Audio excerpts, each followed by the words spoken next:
आप सभी को मेरा सादर प्रणाम। आप सभी का मेरे चैनल कथा कहानी में हार्दिक स्वागत है।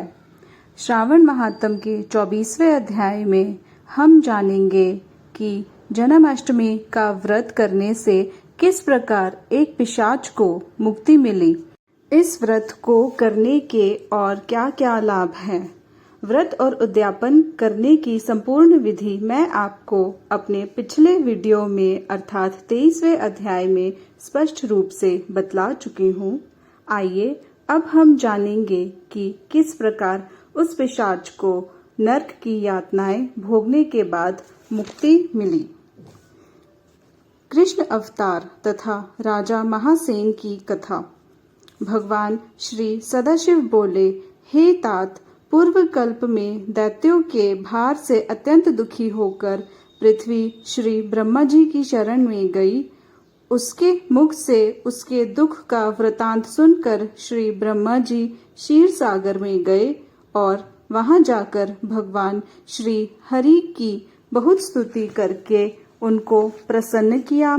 श्री ब्रह्मा जी के मुख से सारी कथा सुनकर भगवान श्री हरि ने श्री ब्रह्मा जी और उनके साथियों से कहा, हे देवतागण, तुम लोग डरो नहीं।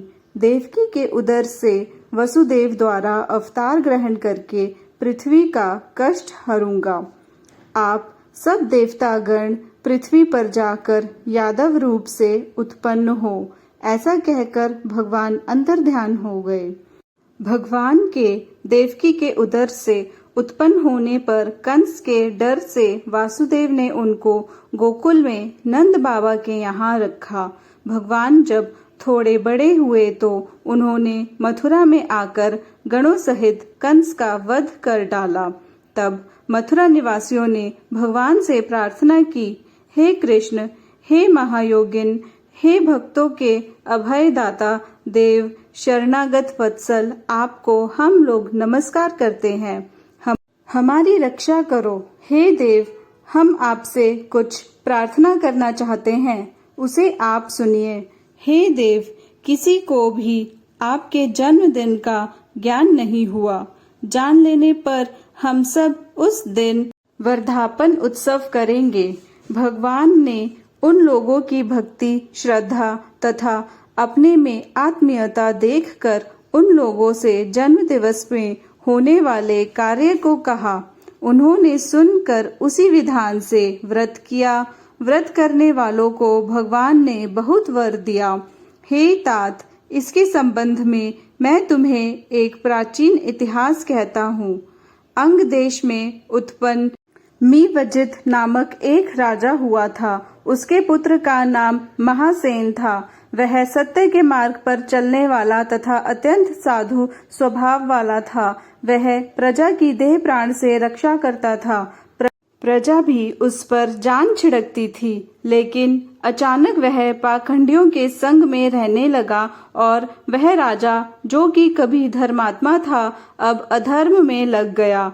अब देव शास्त्र तथा पुराणों की निंदा करता था और वर्णाश्रम धर्म से बहुत द्वेष करता था। हे तात, इसी प्रकार बहुत काल बीत गया और उसकी मृत्यु हो गई और वह काल के वशीभूत हो यमदूतों के वश हो गया। यमदूत उसे पाश बंधन में बांधकर यम के समीप ले गए और दुष्ट संगति में रहने के कारण उसे बहुत पीड़ा तथा ताड़ना दी गई। फिर उसे नरक में गिराया गया। वहां भी उसे बहुत काल तक पीड़ा और ताड़ना दी गई। नरक भोग कर अपने पापों के कारण उसे पिशाच योनि प्राप्त हुई। भूख प्यास से अत्यंत व्याकुल होकर वह इधर उधर घूमता हुआ मारवाड़ देश में पहुंचा और एक वैश्य के शरीर में प्रविष्ट हो गया।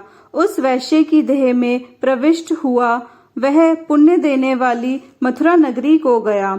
मगर मथुरा के पास पहुंचने पर मथुरा के रक्षकों ने उसे उस वैश्य की देह से अलग कर दिया। वह वहां पर वनों में तथा ऋषियों के आश्रमों में घूमता हुआ देव योग से जन्माष्टमी के दिन ऋषियों तथा द्विजों द्वारा की जाने वाली महापूजा में सम्मिलित होकर रात भर जागता रहा। उसने वहां हरि कथा सुनी।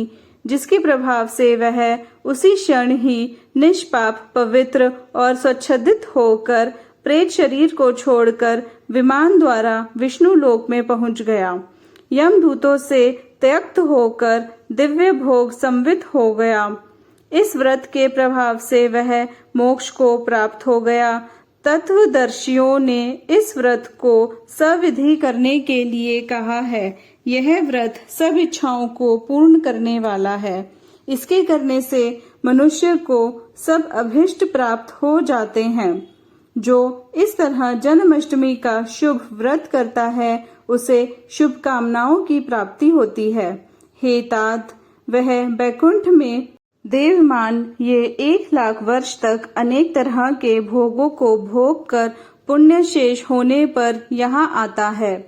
वह इच्छा समृद्ध तथा सब अशुभ रहित राजवंश में उत्पन्न होता है।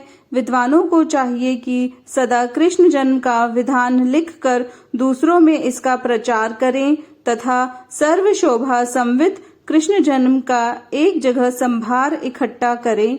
इस जगह पर विश्वश्रेष्ठ व्रत और उत्सव सहित पूजा हो तो वहां पर कभी भी पर चक्र का भय नहीं होता।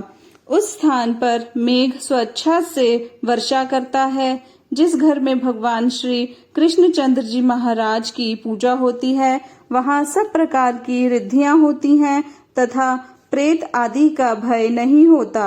संसर्ग में भी जो भक्ति द्वारा अव्यग्र मन से व्रत का दर्शन कर लेता है वह पाप ताप से छूटकर हरि के चरणों में पहुंच जाता है। 24वां अध्याय समाप्त। भक्तों, आशा है कि आप सभी को भली भांति ज्ञात हो गया होगा कि सदियों से हम यह पावन जन्माष्टमी का व्रत क्यों मनाते आ रहे हैं। ऐसे ही व्रतों के बारे में जानकारी प्राप्त करने के लिए आप मेरे चैनल से जुड़े रहिए और ईश्वर की भक्ति में लीन होकर सविधि व्रत करते रहिए। धन्यवाद।